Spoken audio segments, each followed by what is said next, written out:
Okay, thank you. So I'm quite nervous because this is my first speech in English. I try to keep it simple. And if you got any questions about my English and about the things you see, just don't hesitate to raise your hands and ask. And so let's see oh, this is me. And I think I was told to stay here. And I even created the name of my kind of business because I'm always between the chairs, because I do game design and I do illustration as well, and I do workshops. So it's really complicated to say, oh, what am I? Nothing happens. Yeah. So I choose as a subject, simplicity is not easy to achieve, and all of you who work in the creative world, you know that something that looks simple at the end is not at all simple to do with all your knowledge and the background and all the things you have to do in forward. Okay, so this is me, so I'm doing game design the old-fashioned way without electronic devices. So the result of my work will be in some kind of a box or some kind of a sleeve, because it's a board game, card game, mostly for children or for families. Most of them are easy and simple games. And what I really like about my job is that I bring people together at a table, friends or families or children. And when I look at my job, I'm a little bit like a screenwriter, because I write some kind of screen book, and the people they use it, they follow the rules. Hopefully they like the rules, and then they play their own film. But at each time they play another film. So this is really nice. It's some kind of really interactive thing that I do, and when I see people enjoying it, it really opens my heart. I'm not so... Yes. So I choose 3 points that I would like to talk with you. The first thing is I would like to look at the word game and the words simple and easy, because simple and easy, they are quite close to each other, but they are quite far away from each other as well. The second thing is I want to take you with me to take a look on 3 of my game projects and look at them under different views of simplicity. And finally, I just thought about, okay, all we work in the creative world, just let's think what we got to do apart from the knowledge that we bring to do this job to achieve simplicity in our projects. Okay, so what is a game? I think the most part of a game is the rule. The rule is all the story of the game, and it's the challenge, and the rule shows the challenge inside. The rule explains everything that happens, everything that might happen, hopefully. It explains the game is for, which kind of target group, for how many people, what to do, who will win the game, which is very important about games. And most of the games, they got a box. So card games and bigger board games, they got a box. But there are even games that don't have material at all. You all know them, these kind of children's games like hide and seek and Schere, Stein, Papier, scissors. Thank you so much, my brain doesn't give me the information. Thank you for that.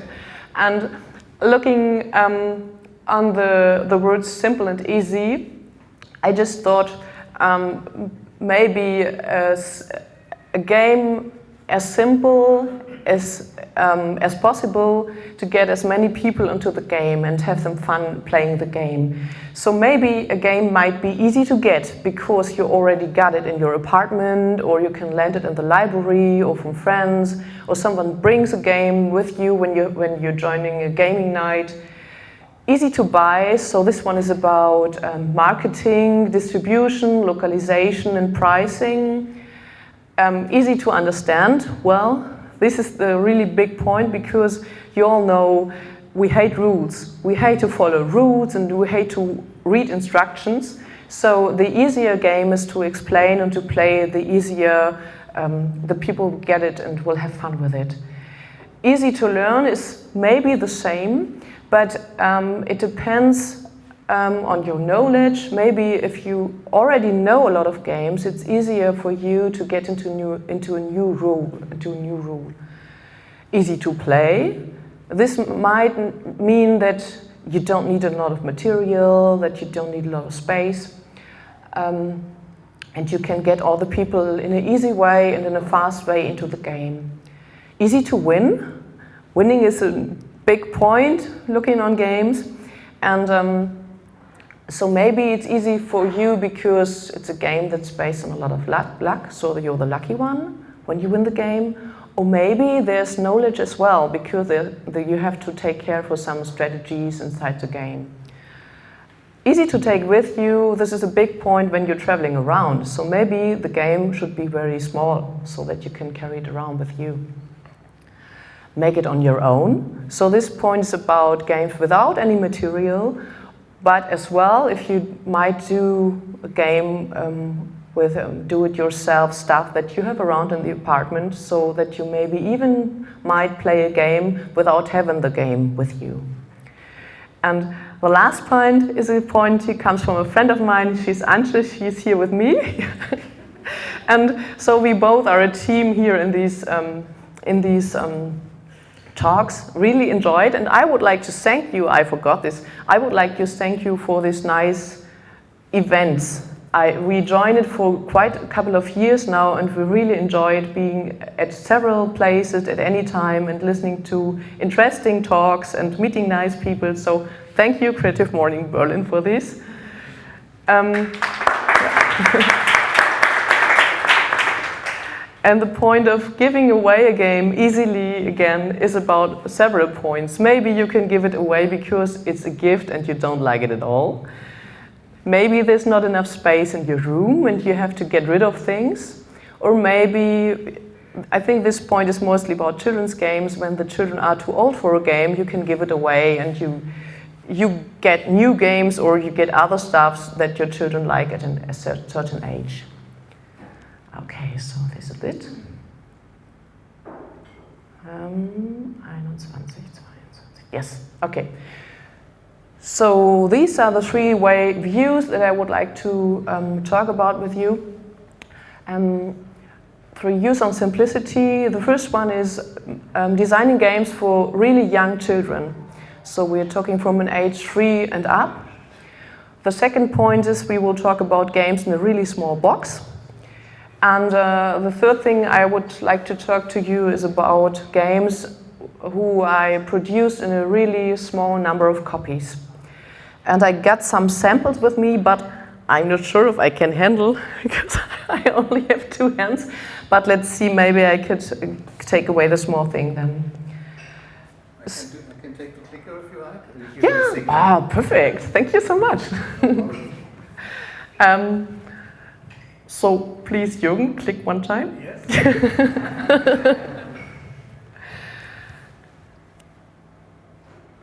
So now I will get the box. So this one is one of my favorite games. It's called, the German title is Gänsemarsch. The international title is Wiggle Waggle Geese. And one thing that you see when you understand German is that already the title, there's a story inside, because Gänsemarsch in German means walking in single file. So, and this happens in the game, and you already have a picture and a story about that.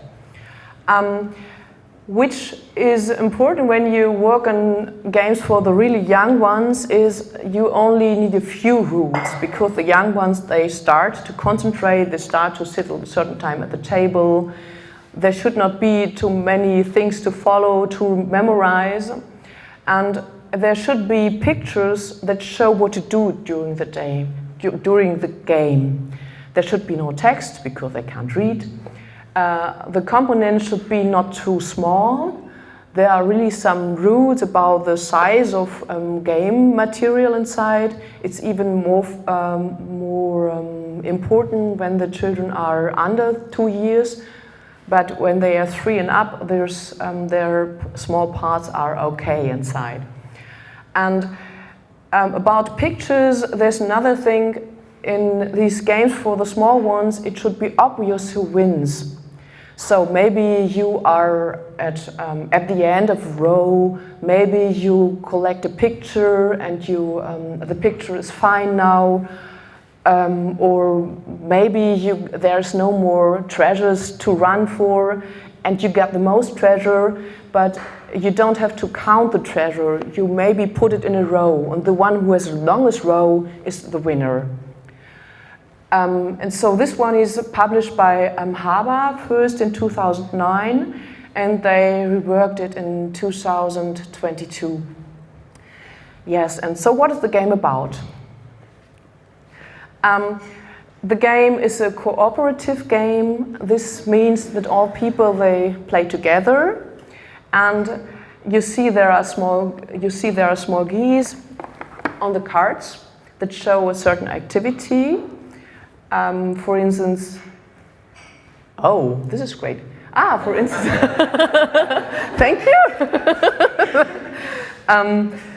Yeah, maybe this one, clap your hands. This one, move your body like this. Just hop around.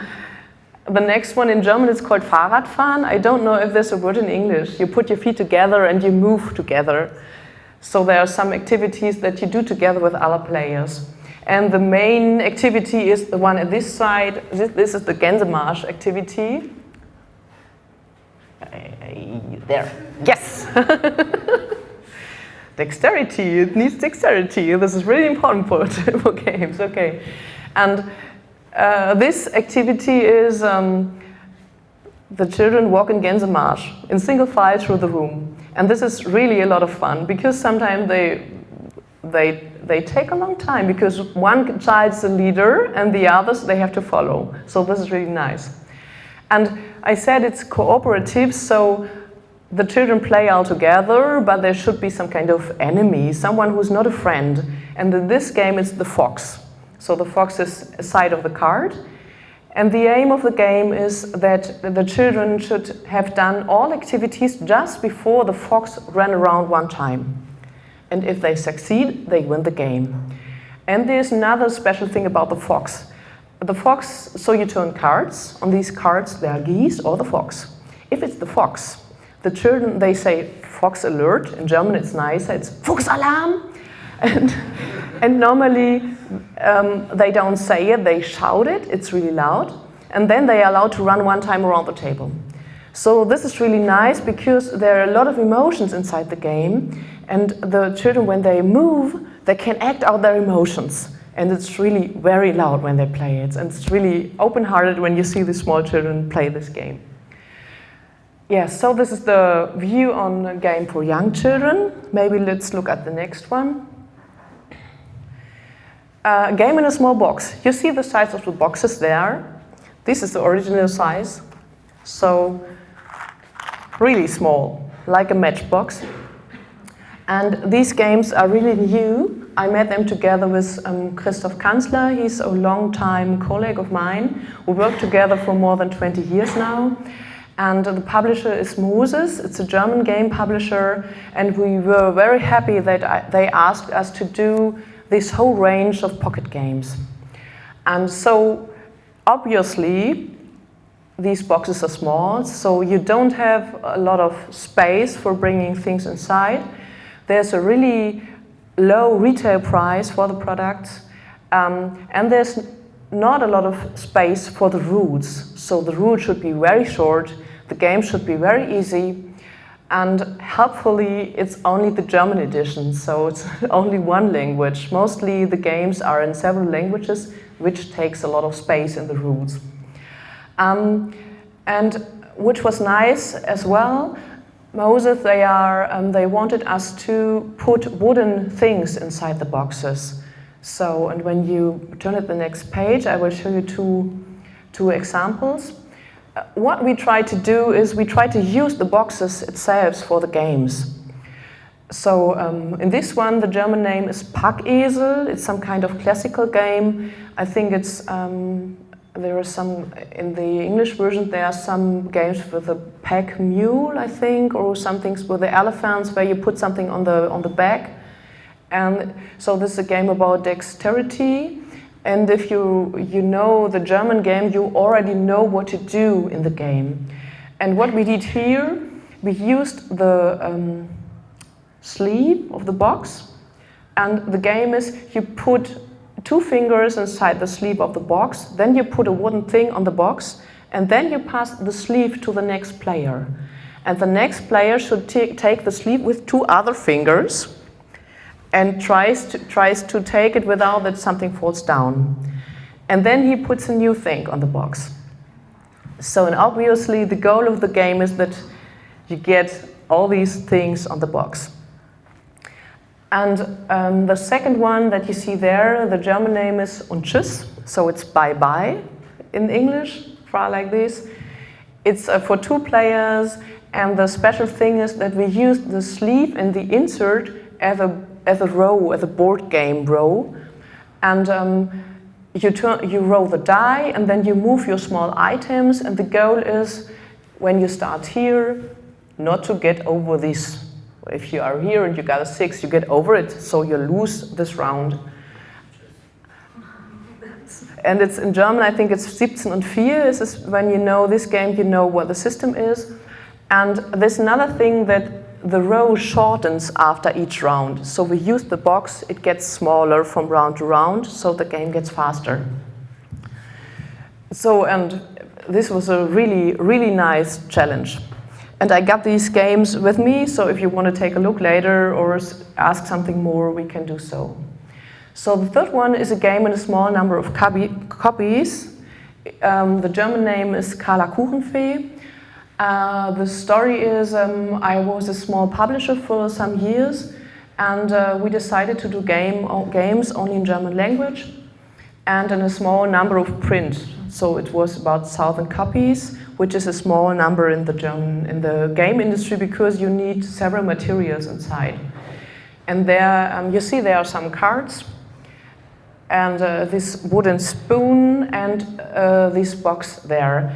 So you all know it, when you have a low number of pieces, you have higher unit costs, and you have to look for standards. And standards in the game industry, it means the number of cards, the size of the cards. If you are looking for special items, maybe you should say goodbye to things you love. And what we did about this one, you can, well, okay. So you see, here you see the wooden spoon. I'll show you which item I started with. I started with the castagnet, because this game is about signals, and I wanted to have some signals like this. But when I started, I knew already that a castagnet is very expensive, and there was a second point that when the children, they tried to use this in the playtest, they couldn't handle it, because the game needs very clear signals. The game is that one person got the wooden spoon, so we searched for things that could be easier to handle and cheaper, and so we came to the wooden spoon. And there's one child who had the wooden spoon and taps on the table to give the signals, and the other people, they listen. And the signals are fixed to the syllables of the words.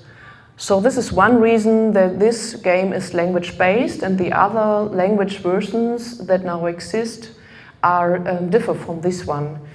So, for instance, in German, you knock one time on the table for the eye or the egg, and then you turn around the spoon to show to the others. That's only one signal. Maybe the second time is a carrot, so you have 2 times. And when you're finished, you put down the spoon, and the player, they look around the table and are looking for the matching card. So they have to listen, to understand, and then to grab with their hands. So this is Carla, I think. Maybe I just one time back, because I got one more point there. Side fact, we did it in the German version, and this is the international version from the partner Jolly Thinkers. They are in Hong Kong, and since last year there's a copy of this game on the market, a copy from a Chinese publisher. The copy issue is sometimes happens in the game industry, but this copy they did, it's really good copy. When we recognize this, when you see it and you know the game, you think, okay, this is a really nice new version of the game, because they copied everything. They just changed the subject from a cow to a pig, that's all. And so, because it's in China, you can't do anything but talk about it. So this is what we do. So this is what we did and what we do. I wrote an article about it on my website and social media and on one of the biggest communities on the internet. They are called Board Game Geek, just to make it visible that there's an issue about that. And if you're interested in that, reading about what happened, you can scan the code and then follow what we thought about. Okay, so this is about Carla, yes. And I don't know, am I fine with the time? No. Too long, okay, I'll keep it. Go ahead. Okay. Okay. Luckily, this is the last picture. And so, you see the frog, he's over the water, and I think all of you know the picture with the ice mountain. There's a small space upside from the water, and there's a really high things are downside. And I think when looking on simplicity of products, you can use the picture. And this frog is one of my illustrations. I made a game collection about emotions for kids, and the frogs, they are there in several emotional circumstances, and they really work really well.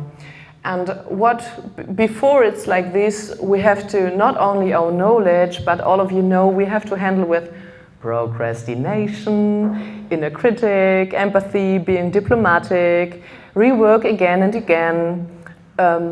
We are so resilient. Yes, we have to learn lifelong. We have to listen to people. We have to stay open-hearted, open-minded. So a lot of things yet that normally we don't see, but I think we have to see them and to take care about that. And so this means that simplicity for all of us is not easy to achieve. Thank you. Thank